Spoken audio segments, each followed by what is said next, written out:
রাইয়ের কাঁধে মিথ্যা অপবাদ চাপিয়ে রীতিমতো অনির্বাণ এবং রাইয়ের মধ্যে অশান্তি সৃষ্টি করার চেষ্টা করতে শুরু করে দিল এবার সিমি। হ্যাঁ বন্ধুরা, ভিডিওতে লাইক দিয়ে দেখতে থাকুন। যে মুহূর্তে কিনা সিমি নিজের থেকে আগ বাড়িয়ে নমিতার দিকে সরিয়ে বলতে থাকে যে নমিতাদি তুমি বরঞ্চ এখান থেকে সরে দাঁড়াও এবং আমি আজকে সকলের জন্য পছন্দের খাবার বানাবো। ঠিক সেই মুহূর্তে সেখানে যখন রাই চলে আসে এবং রাই আপত্তি করে বলতে থাকে যে না না সিমি, তুমি এ বাড়িতে কিছু দিনের জন্য শুধুমাত্র অ্যাজ আ গেস্ট হিসেবে এসেছো এবং এই মুহূর্তে তোমাকে যদি কিচেনে কাজ করা অবস্থায় আন্টি বা অনির্বাণ এসে দেখে ফেলে তাহলে আর রক্ষে থাকবে না। তারা নিশ্চয়ই ভাবে যে আমি তোমার কাঁধে এতগুলো দায়িত্ব ও কর্তব্য চাপিয়ে দিয়েছি, এটা কোনো মতে তোমাকে শোভা দেয় না। কারণ এই বাড়ির বউ হিসেবে সম্পূর্ণরূপে এই গোটা সংসার সামলানোর দায়িত্বটা আমার, তাই আমার কাজটা তুমি আমাকেই করতে, তো তুমি এখান থেকে সরে দাঁড়াও। ঠিক সেই মুহূর্তে সিমি রাইকে বলতে থাকে যে রাই, তুমি কত কিছু এক হাতে সামলাবে বলো তো? স্বামী, সংসার, সন্তান সব কিছু একসঙ্গে সামলাতে গিয়ে রীতিমতো তুমি নিজের বেহাল দশা করে ফেলেছো। তুমি দেখেছো, তুমি বরঞ্চ কি রেস্ট না এবং নিজের মেয়ের উপরে একটু ধ্যান দেওয়ার চেষ্টা করো। আমি এখানে সবটা সামলে নেবো এবং আমার ভালো লাগে কুকিং করতে, কারণ যেহেতু তুমি একা থাকি, তুমি নিশ্চয়ই বুঝতে পারছো যে একা থাকাকালীন আমাকে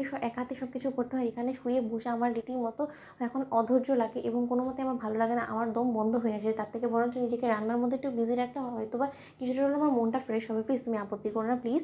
ঠিক সেই মুহূর্তে রাই বলতে থাকে যে ঠিক আছে নমিতাদি বরঞ্চ তোমাকে হাতে হাতে হেল্প করে দেবে। ঠিক এই কথা বলেই যখন রাই অবশেষে নিজের মেয়েকে নিয়ে ঘরে বসে থাকে, ঠিক সেই সময় অনির্বাণ অফিস থেকে আসা মাত্রই যখন সিমি সেই জিনিসটা দেখে নমিতাকে বলতে থাকে যে নমিতাদি আর কী কী কাজ আছে বরঞ্চ তুমি রাইকে গিয়ে জিজ্ঞেস করে আসো, তো আমি সেই কাজগুলো করে দেবো। নয়তো বা আমি এখন যদি রুমে চলে যাই তাহলে হয়তো বা রাই বলবে যে আমি শুয়ে বসে ওর স্বামীর ঘাড়ে অন্ন ধ্বংস করছি, সেটা আমি কোনো মতেই শুনতে চাই না। কারণ এরকম করে ও আমাকে কটু কথা বলবে এবং এক পর্যায়ে উনি যদি কোনো মতে সেই কটু কথাগুলো শুনে ফেলে তাহলে রক্ষে থাকবেন। আমি চাই না যে আমার কারণ ওদের মাঝখানে কোনো রকম কোনো অশান্তির সৃষ্টি হোক। ঠিক সেই মুহূর্তে অনির্বাণ বলতে থাকে যে নমিতাদি এদিকে আসো, তো তুমি আমাকে একটা কথা বলো তো, সিমরানকে কিচেনে ঢোকার পারমিশন কে দিয়েছে? এবং সিমরান তুই বা কেন এই কিচেনে ঢুকেছিস? এই গরমের মধ্যে রান্নাবান্না করছিস বলতো? রান্না করার জন্য তো নমিতাদি এবং আরও একজনকে রাখা হয়েছে, তাই না? তাহলে সেই লোকটাকে তো কোথাও দেখতে পাচ্ছি না। নমিতাদি কি ব্যাপারটা কি? তোমরা এই বাড়িতে গেস্টদেরকে দিয়েও রান্নাবান্না করা শুরু করে দিয়েছো? ঠিক সেই মুহূর্তে সিমি বলতে থাকি না না অনির্বাণ, তুই এরকম করে চিৎকার চেঁচামেচি করছিস কেন নমিতাদির উপরে? বলতো আমার তো রান্না করতে বেশ ভালোই লাগছে, আমার কোনো মতে খারাপ লাগছে না। অন্যদিকে অনির্বাণ বলতে থাকে যে দাঁড়া,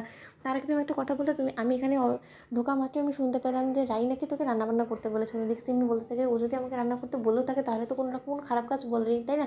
ও আমাকে রান্নাবান্না করতে বলেছে তার কারণ ওর হয়তো কোনো মতো মনে হচ্ছে যে না আমি শুয়ে বসে এই বাড়িতে একটা বোঝা হিসেবে রয়ে গেছি। তার থেকে বরঞ্চ আমাকে যদি খাটিয়ে ও যদি কোনো রকম কোনো একটা কাজও করে তাও তো হাতে হাতে ওর কাজগুলো এগিয়ে যাবে এবং তার পাশাপাশি ও নিজের মেয়ের উপরেও একটু নজর দিতে পারবে এবং ওর ভাগের কাজটা যদি আমি করেও দিই তাতে কিসের এত আপত্তি হচ্ছে অনেক? তোর আমি তো সেটাই বুঝতে পারছি না। অনির্বাণ বলতে থাকে যে রাই তোকে এত বড় একটা কথা বলেছে অথচ তুই বিন্দুমাত্র টুর শব্দটুকু করিসনি, কিন্তু তুই এইসব কাজ করে তো অভ্যস্ত না সিমি। তুই কত লাক্সারি লাইফ লিড করে এসেছিস এবং তুই কোথা থেকে কোথায় এসেছিস সেখানে সেরকম তো রাইয়ের বোঝার কথা, কারণ রাই কাজ করে খেতে পারে কিন্তু তোর তো ধাতে এসব চলে না, তাই না? তুই দাঁড়া, তো ওনার লাইক শেয়ার করে সাবস্ক্রাইব করতে ভুলো না।